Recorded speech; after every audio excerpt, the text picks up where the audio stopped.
Hello all of you. आज हम class 10th का ये थर्ड वीडियो है, पार्ट थर्ड है। जो इलेक्ट्रिसिटी चैप्टर हम पढ़ रहे थे उसका ये पार्ट थर्ड है। ओके, सो इसमें हम डिस्कस करेंगे आज एक टॉपिक हमारा रेजिस्टिविटी। हमने इसके पहले कुछ टॉपिक्स डिस्कस किए हैं, रेजिस्टेंस तक और फैक्टर्स अफेक्टिंग टू रेजिस्टेंस तक हमने डिस्कशन कर लिया था। आज हम रेजिस्टिविटी को पढ़ने जा रहे हैं।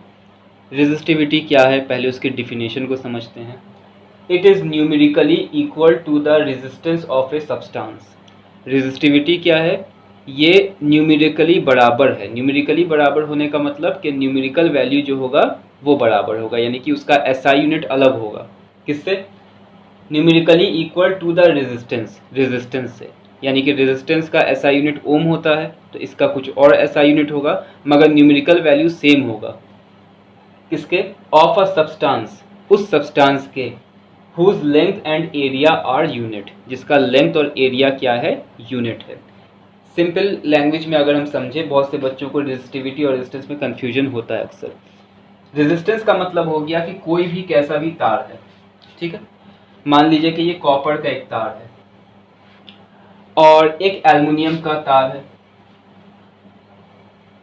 अब अगर कॉपर और एल्युमिनियम दोनों का रेजिस्टेंस हम पता करें तो इसका हमने रेजिस्टेंस निकाला, मान लीजिए 10 ओम आया, इसका रेजिस्टेंस निकाला 5 ओम आया। तो अब हम कैसे कहेंगे कौन अच्छा कंडक्टर है कौन खराब कंडक्टर है?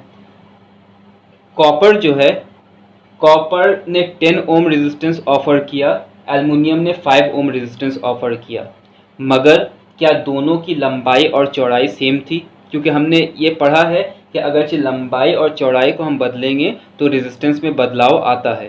तो इसलिए ज़रूरी ये है कि दोनों की लंबाई और चौड़ाई भी बराबर हो जाए।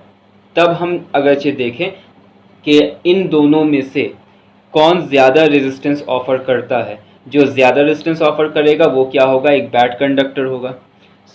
अगरचे हम इसकी लंबाई को यूनिट कर दें और इसकी चौड़ाई को भी यूनिट कर दें, यानी कि 1 मीटर लंबा तार लें जिसका cross section area 1 metre square हो।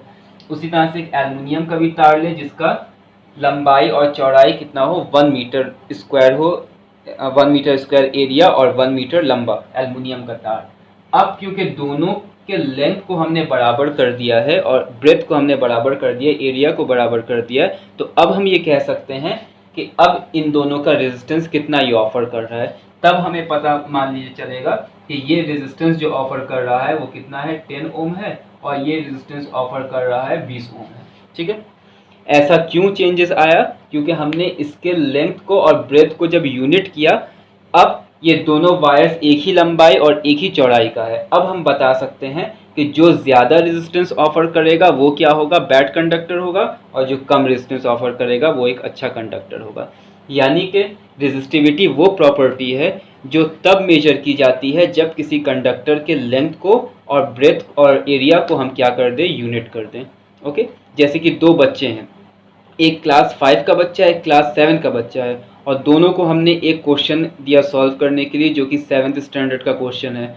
तो 7th वाला बच्चा उसे सॉल्व कर लेगा, 5 वाला नहीं कर पाएगा। तो क्या हम ये कह सकते हैं कि 5 का बच्चा जो है वो उस 7th के स्टूडेंट से ख़राब है पढ़ने में? नहीं कह सकते हैं। क्यों?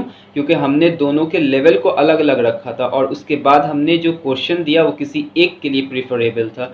अगरचे दोनों ही स्टूडेंट्स क्लास 7th के हों और उनको एक क्वेश्चन दिया जाए तब वो जस्टिस कहलाएगा। वैसे यहाँ भी क्या है कि दो अलग अलग मटेरियल्स हैं मगर इनकी लंबाई और चौड़ाई अलग है, मगर जब दोनों की लंबाई और चौड़ाई हम सेम कर देते हैं तब हम उसकी एक प्रॉपर्टी पता कर सकते हैं कि कौन अच्छा कंडक्टर है और कौन ख़राब कंडक्टर है।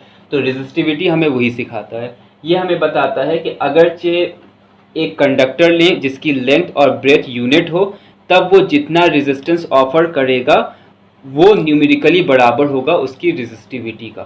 क्लियर है? अब ये रेजिस्टिविटी आया कहाँ से और इसको हम न्यूमेरिकली कैसे सॉल्व करते हैं?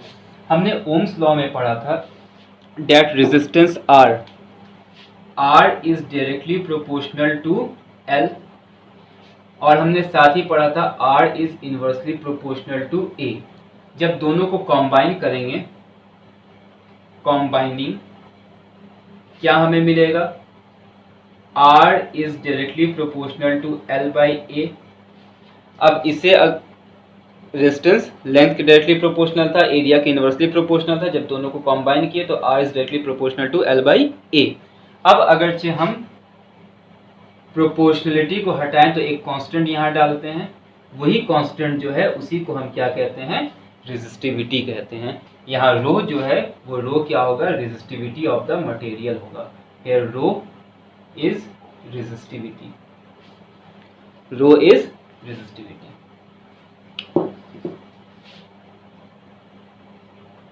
रेजिस्टिविटी। अब अगर हमें रेजिस्टिविटी निकालना है कि रेजिस्टिविटी हम कैसे निकालेंगे, तो इसी फॉर्मूले को यूज करेंगे। हम क्या लिख सकते हैं कि rho is equal to R into A by L लिख सकते हैं। किसी मटेरियल की रेजिस्टिविटी निकालना है।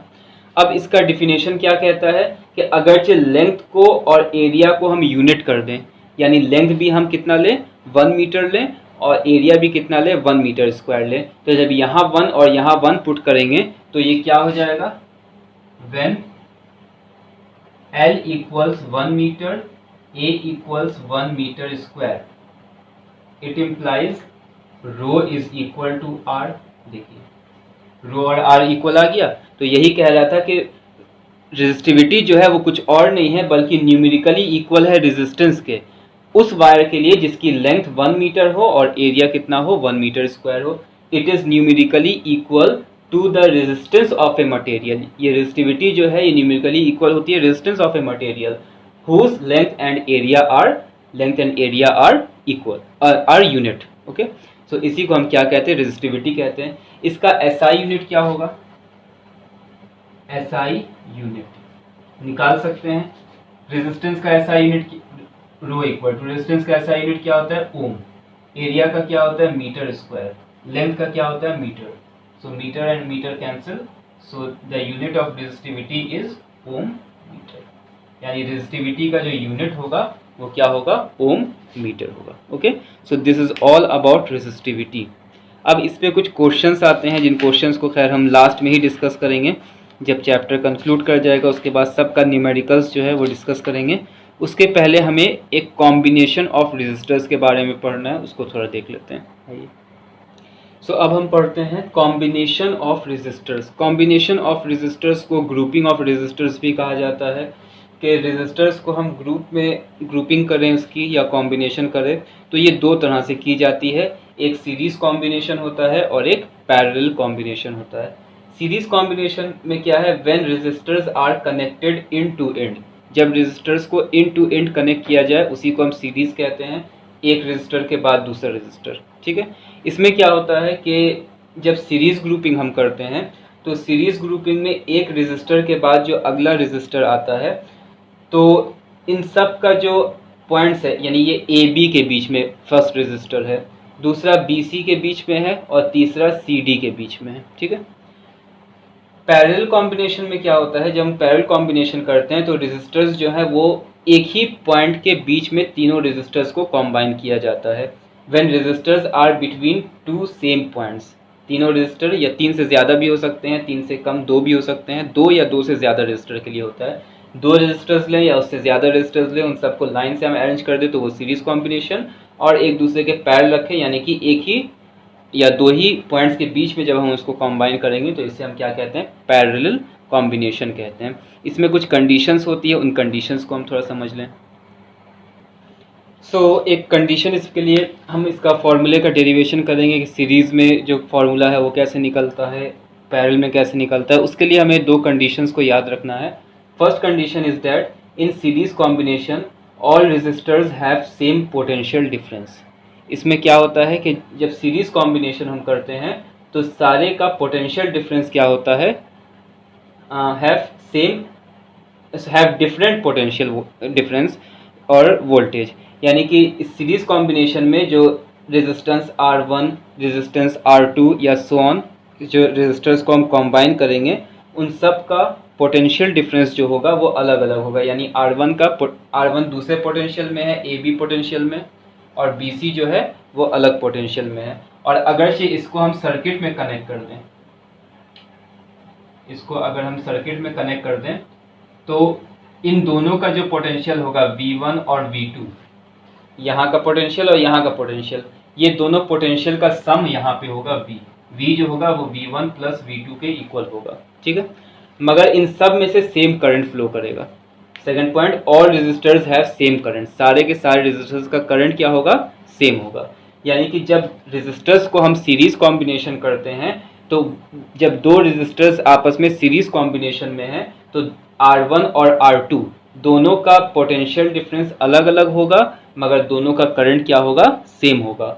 और वो जो अलग अलग पोटेंशियल है, मान लीजिए एक को हमने V1 लिया, एक को V2 लिया, तो इन दोनों का पोटेंशियल जो है वो बैटरी के या सोर्स के पोटेंशियल के बराबर होगा। ओके, तो V का हम जो भी पोटेंशियल यूज़ कर रहे हैं, मान लीजिए कि हम 10 वोल्ट बैटरी का इस्तेमाल कर रहे हैं, तो ये जो है ये इन दोनों में डिवाइड होगा।